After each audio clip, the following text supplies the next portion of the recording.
উদাহৰণ হৈ ৰওক আৰু মই অসমবাসীৰ হৈ তেখেতক ধন্যবাদ জনাইছোঁ যে তেওঁ থাকে আমেৰিকাত অথচ ইয়াৰ ল'ৰা ছোৱালীখিনি শিক্ষা পাওক বুলি ইমান দূৰৰ পৰা আহি ইয়াতে কিবা এটা গঢ়াৰ তেখেতে হেঁপাহ কৰিছে গতিকে তেখেতক মোৰ তৰফৰ পৰা মোৰ দলৰ তৰফৰ পৰা আৰু গোটেই অসমবাসীৰ তৰফৰ পৰা তেখেতক আন্তৰিক অভিনন্দন আৰু ধন্যবাদ আৰু সেৱা জনাইছোঁ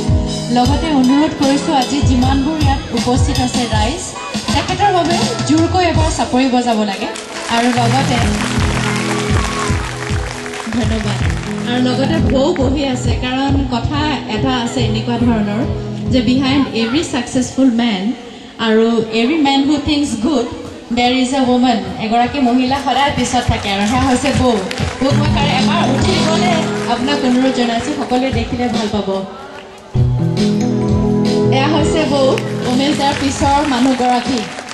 যোনে সদায় সহায় কৰি থাকে আৰু মই ব্যক্তিগতভাৱে তেওঁলোকক আমেৰিকাত ইমান ভালকৈ পাইছোঁ যে মোক সুধিলেই মই ভালকৈ ক'ব পাৰিম আচলতে অপ্যায়ন এইবোৰ বস্তুৰ আচল যিটো মিনিং সেইটো কি